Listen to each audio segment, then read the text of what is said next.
Thank you guys so much for joining us. Welcome back.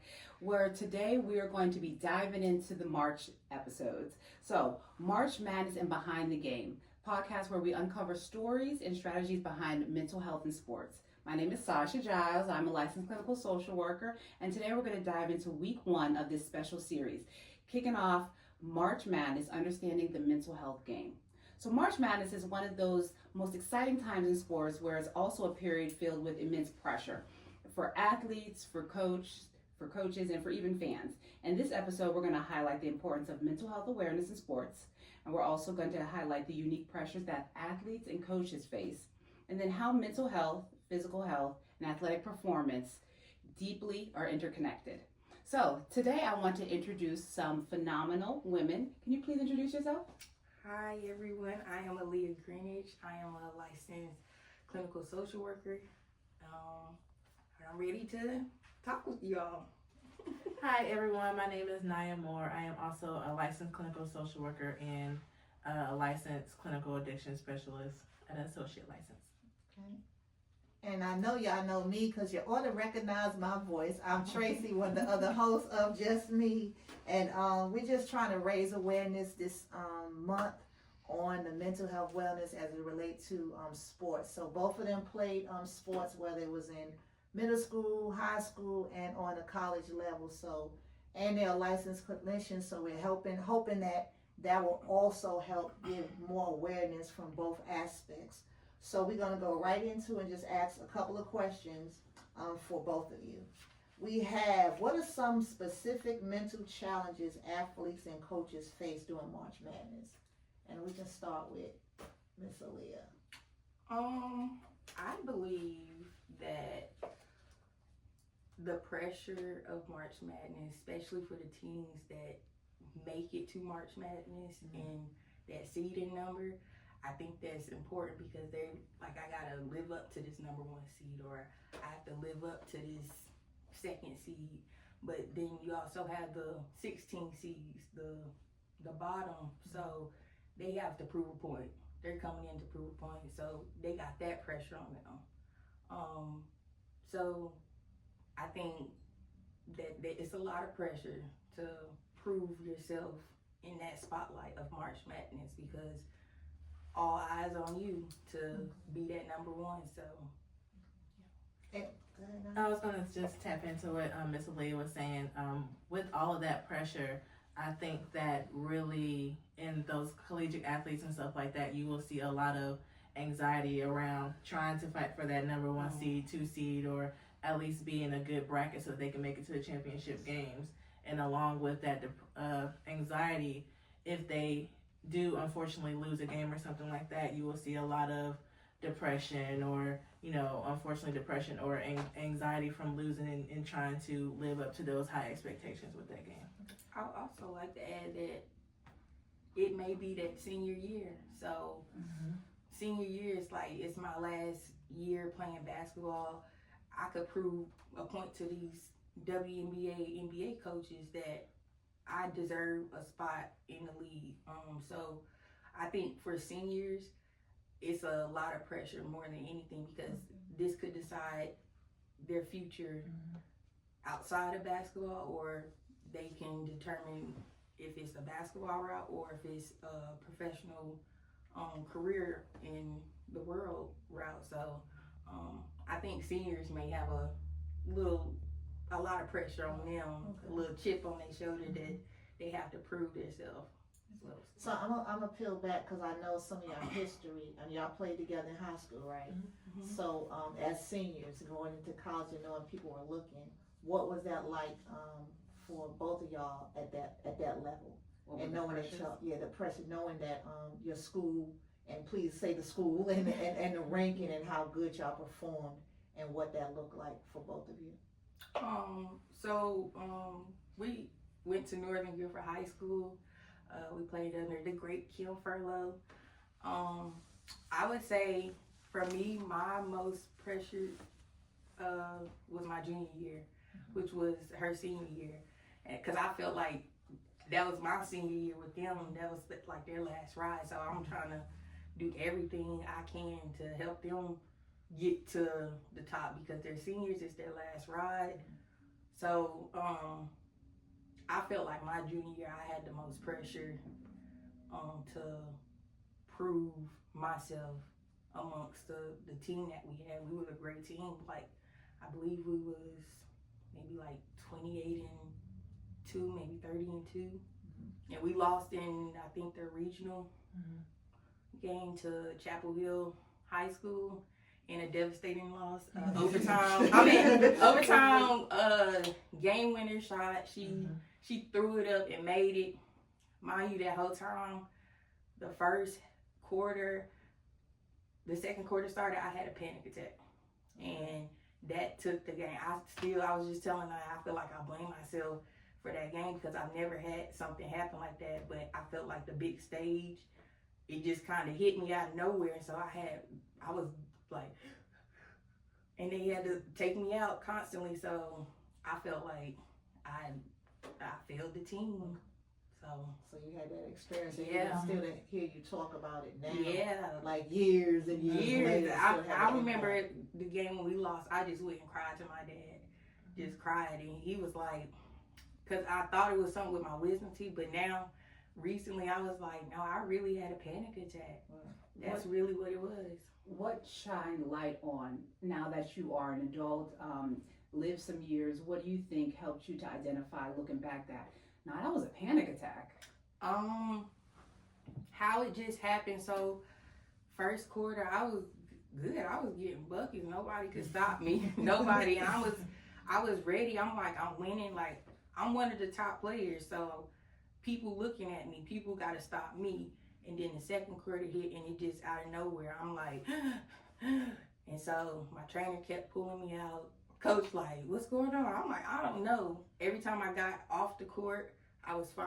Mm-hmm. And then when I got back on the court, I was like, so it just, I like, looking back, I'm like, okay, I really, and then studying in this field, I was like, okay, I really had a panic attack.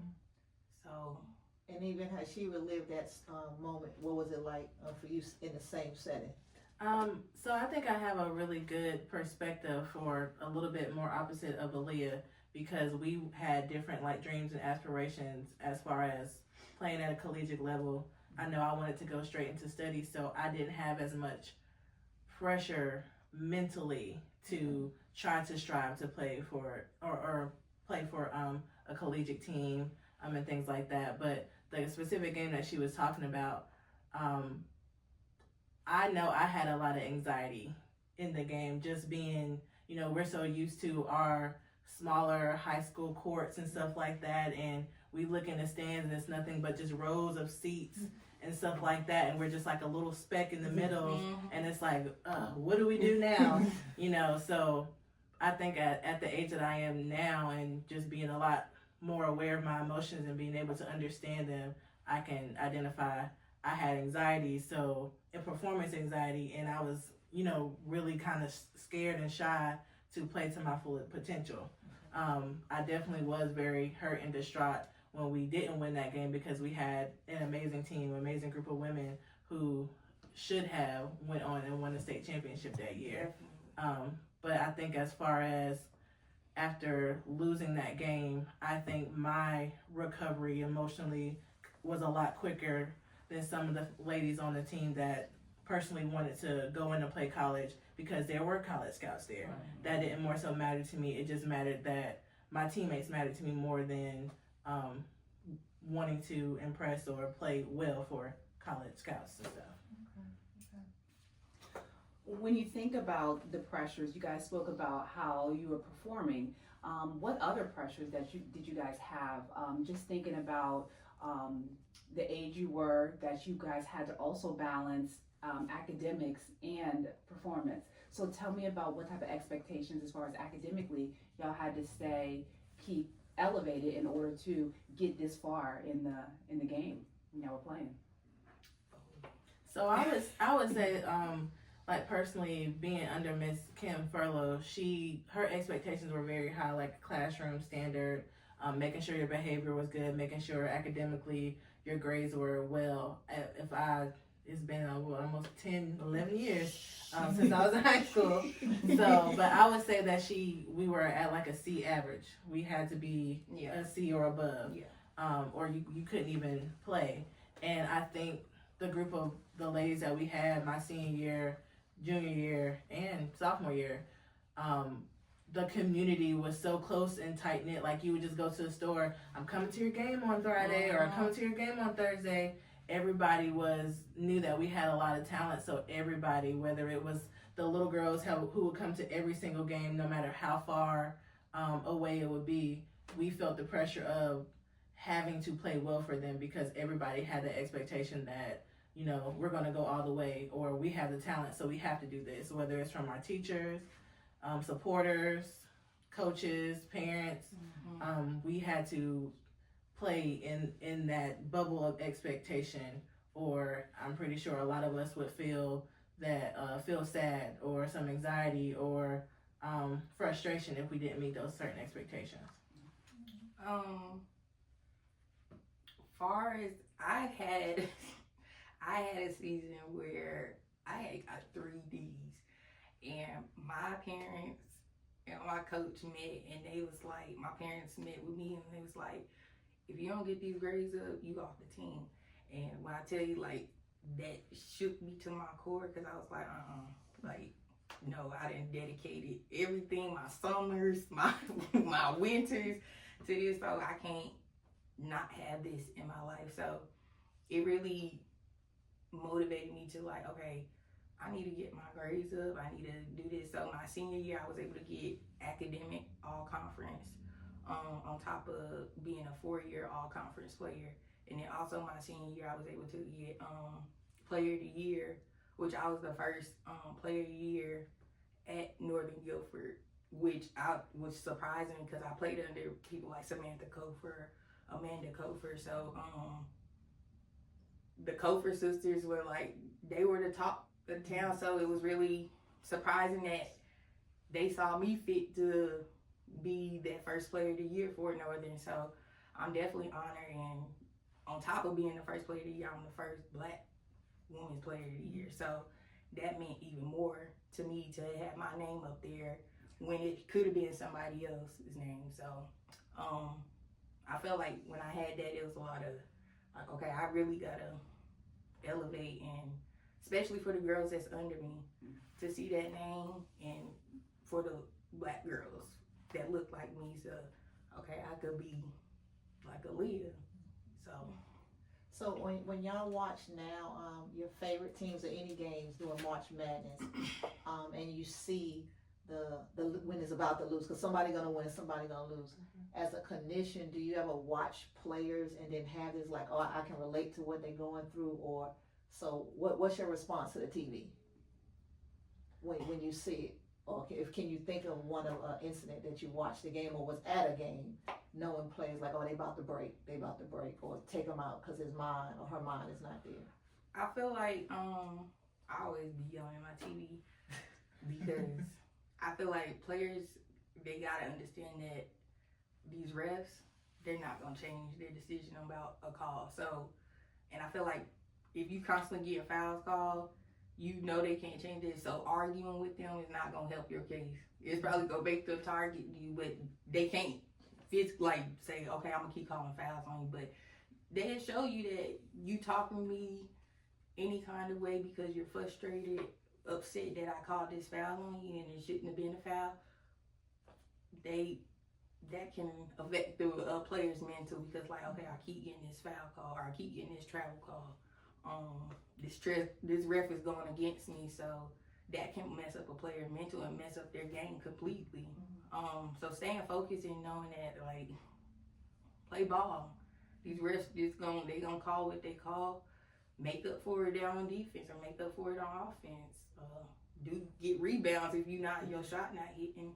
Changing your mindset to work for you in that game, I think is important. If your shot not falling, okay, I'm about to keep these rebounds. I'm about to box out and get 10 rebounds. So, you gotta add something, Mike? I would say I can't specifically pinpoint the game that I was watching, but I do remember watching like high school games, and a high school male game and just seeing how frustrated one of the guys were getting just because they were getting the calls from the ref and stuff like that. And once he got ejected out the game, only thing you just see is him pushing over chairs and, you know, a lot of people having to come towards him to try to calm him down. So I think you said a really good point about having to kind of change your perspective and emotion when you are playing. And if some areas are not working for you, trying to figure out how you can fit and benefit the team at that time and really shape and manage yourself through the game. Okay. I like what you guys said there about, yes, there are always going to be times where we get frustrated. No, that's not fair. That's not right. In different, whether it's in sports or whether it's in life, and really checking your mindset, but then also checking your emotions when you are presented with that situation. So if the ref is creating fouls that you don't necessarily agree with, yes, you can recognize that you're feeling angry, you're feeling frustrated, you're feeling targeted, you're feeling annoyed, but projecting it onto the ref is not going to help your situation.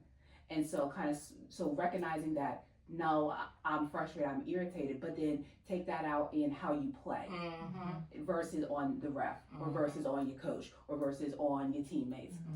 And it's one thing to have positive motivation and positive critique for your teammates, but it's another thing to just continuously criticize and break your teammates down. And I think that that's one of the things that we have seen time and time again, that when we are playing sports, whether it be football, basketball, hockey, lacrosse, soccer, anything, how you interact with your teammates, because your teammates, there's no I in team. You're supporting one another. So if you're jumping down Nya's throat about a performance that she's made in the game, is it going to help her performance or hurt her performance? So I like what you guys said about A, recognizing how you're feeling about the situation, B, how well is your communication when you are talking to your colleagues, whether you're talking to your teammates, whether you're talking to the ref, whether you're talking to the coach. Are you tearing them down or building them up? And then after that, leave it on the court, bro. Leave it on the court. Put that anger. I'm about to get 15 rebounds. So I can keep calling. So yeah. Okay, so I'm gonna have one more question for myself. What tools or techniques do you recommend for athletes to balance mental and physical health during the pressure events like March Madness? I personally would say making sure that they are prioritizing self-care and understanding that through self-care, you can't be at 100% of your performance if you're not 100% ready for those actions. So through self-care, like maybe getting massages or hanging out with family or doing things that they specifically enjoy to mentally prepare them for big games or different situations that may cause them anxiety and stuff like that. March Madness is such a powerful momentum and busy time that you don't want to lose yourself and overshadow your self-care for a game. Like, you have to make sure that you're at 100% so that you can be at your highest level of performance and be able to be there for yourself and your team. Yeah, I agree with Nya. I also believe that because of March Madness, I mean, practices may not be as intense because you're preparing to play these games back to back almost. And so definitely self-care, but also prioritizing your day correctly as an athlete. Because if you got to be up at 6 for this practice and then you got shoot around at this time and then you got class at this time, I think prioritizing your day correctly as a student athlete during this time is most important for you and your mental health, because it can't just be all March Madness, especially when it's getting towards the end, there's exams coming, you got study, you got tests, so making sure, okay, this amount of time is allotted for basketball and then this amount of time is allotted for my studies and getting rest. I think rest is important because as an athlete, you up doing 5 things that's related to basketball or working out or whatever sport you're in. So getting some rest is important. Okay. I do have one more question real fast. What do you think that your support systems can do to support you. I know that you guys had a village when y'all were playing sports. So what do you recommend to the support systems, and who were they? Who are they? Who can they be? So middle school to now, my support system has always been my parents, and then Nya's parents and hers. I'm in middle school. My parents had to go somewhere, and my mom took me over to Nya's house for like a week with groceries. It was like, keep her alive. And we had a time. So yeah, that's always been like my biggest support system. My family is important to me. I have a small friend group, but they family, so I think having that support system is very important. Being able to have someone you can talk to, cry. I need to cry. I just did a 5-mile workout. Girl, I'm tired. These coaches is crazy, but having someone you can talk to just to decompress about whatever you have going on is important. So yeah, I would say my personal support system is my family, my friends turned family as well, and you know, your classmates and things like that, specifically through like things like March Madness. I believe having somebody to vent to, but also understanding that basketball is not the center of their lives. So we can do other things and just talk about basketball, or you telling me how you want me to do the game or how many points you want me to make, help me escape my reality of March Madness and being don't stack more pressure on me than what I need right now. So being able to help me escape my reality in an appropriate way and things like that, taking me out, getting me out the house, the park, whatever we can do to just decompress, do some self-care, and just woosah so I can be at my good performance level. Nice. Okay. Well, thank you guys so much for joining us. What I hear you say is that you cannot operate as an island when you are talking about March Madness and sports and performance. You have to lean on your village, and your village also has to be strong. So supporting those connections, those relationships with your family, relationship with friends have also been pretty monumental. So thank you guys so much for joining us and tapping in, and I look to see y'all next week. And when they say keep your head in the game, keep your head in the game.